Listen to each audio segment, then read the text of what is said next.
Hi everyone, my name is Sudabe. Today I will present our work on optimizing omnidirectional treadmill parameters to approximate natural walking in virtual reality. We focus on how walking speed, platform tilt, and training duration affect distance perception and cyber sickness. To explore large virtual environments that are bigger than our physical space, we need different ways to move in VR. We can physically walk, but that is limited by the size of the room. We can also teleport or use a joystick. However, only physical walking provides natural sensory feedback like body movement and balance signals. This is important because how we move affects how we perceive distance. Omnidirectional treadmill like the visualizer allow people to walk continuously in a small physical space while moving through a large virtual environment. The Cyber Visualizer Elito is an omnidirectional treadmill that allows users to walk in any direction while staying in the same physical location. Instead of using a joystick, users move by naturally stepping on a low friction surface. Sensors detect their walking speed and translate it to movement inside the virtual environment. This platform also has a manual button for tilt that you can manually change the incline of the platform. So now the main question is, does treadmill walking change how people perceive distance and can it truly approximate natural walking? To answer this question, we focus on distance estimation task to understand how accurately a person can judge how far something is in a space. So we use a blind walking paradigm. Participants first view the target, then they scene disappeared and they want to remember the location without visual feedback. The task is widely used in spatial cognition research because it directly measures spatial updating during locomotion. So by having this estimation task, we then ask three main research questions. First, we wanted to understand how does walking speed multiplier which we consider three-speed multiplier in this research affect distance perception and cyber sickness. And second, we wanted to know how does platform tilt influence performance. And third, does training duration affect distance perception and cyber sickness compared to natural walking. So to answer those questions, we divided our research to two experiments. In the first experiment, before starting the main task, participants completed a learning phase. This allowed them to become familiar with how their physical walking map to movement on the treadmill. So each participant performed the learning phase using the tilt condition assigned to their group. During this phase, they navigated toward 12 cones placed at different distance, spending about 3 minutes. So after finishing this tutorial,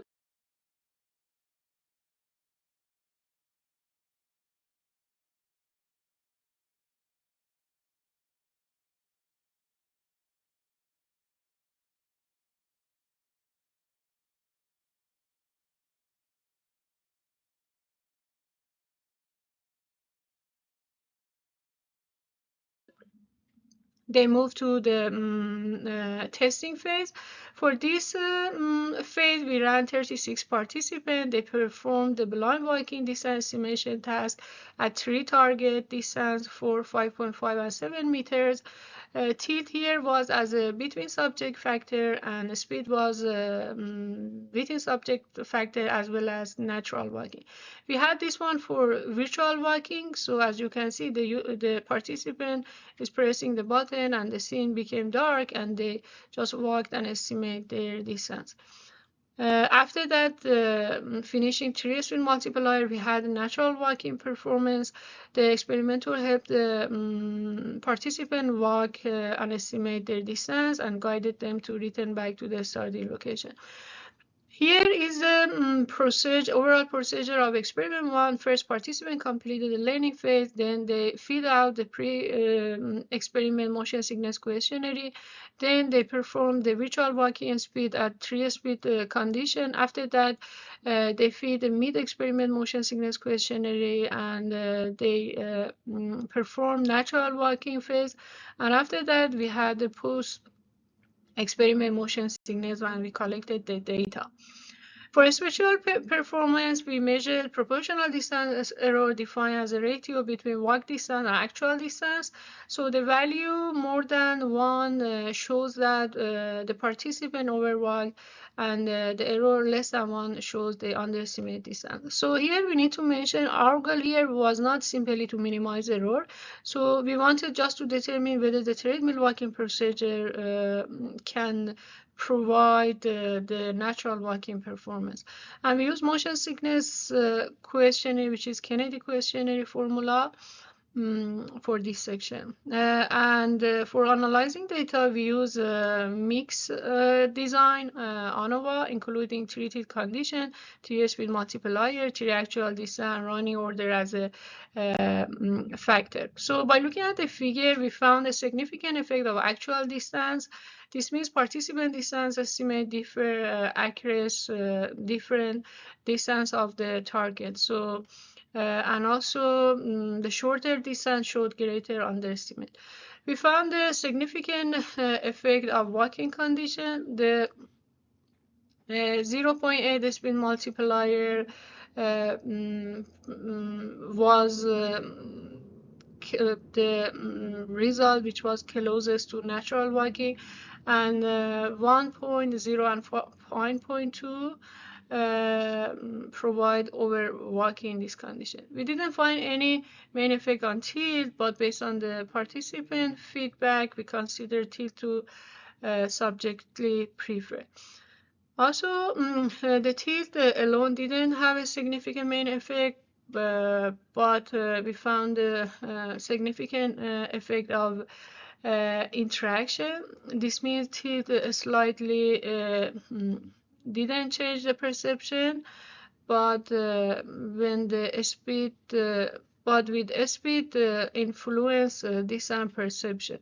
So overall, speed was the main factor, and performance closest to natural walking ACAD around 0.8 speed multiplier. So to answer our first research question, our goal was not simply to minimize error, but to determine which treadmill setting most closest approximately to natural walking performance. We did regression here, and we found 0.7 speed multiplier is the closest to natural walking. We didn't find any significant main effect on cyber sickness. And to answer our second research question, we didn't find any significant effect on tilt. Also, tilt didn't affect on motion sickness. So based on experiment 1, we found the best preferred setting for virtualizer. Now we move to the second experiment. So after identifying the preferred configuration experiment 1, we conducted experiment 2. We ran 36 participants here.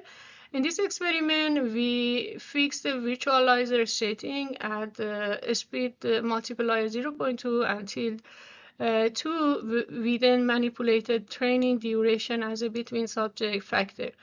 So we did the same distance estimation task, and we had 3 different distance for target, like experiment 1.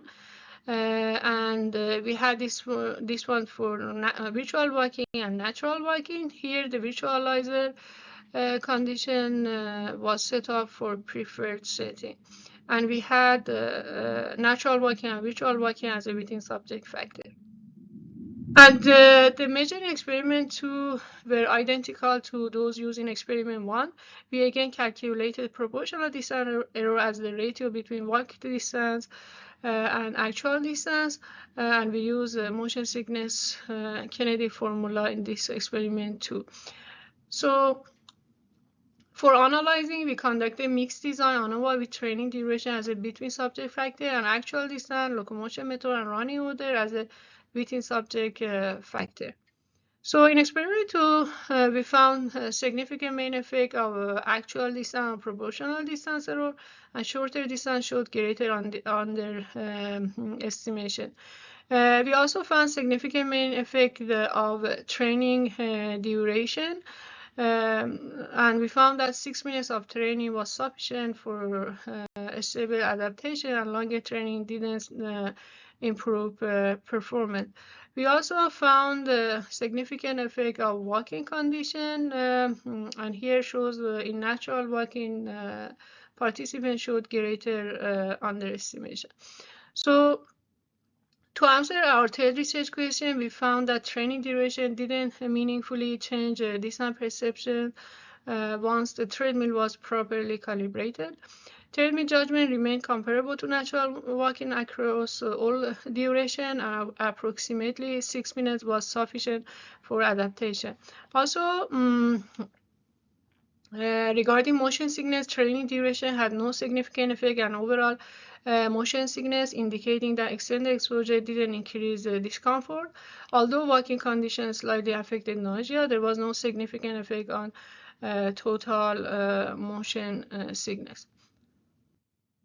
Also, for somebody, natural walking like performance on omnidirectional treadmill is achievable, but only with proper calibration. So in our study, we found that 0.7 speed multiplier and tilt 2 is the preferred setting that can provide the best result to natural walking. With this setup, treadmill walking matched natural walking performance without increasing overall motion sickness, and about 6 minutes of training was sufficient for adaptation. Overall, careful parameter tuning is essential for achieving accurate and comfortable virtual locomotion. And I would like to thank you, my co-authors, for their collaboration, and the National Science Foundation for supporting this work. Thank you for your attention, and if you have any question, please feel free to reach out to me. Thank you.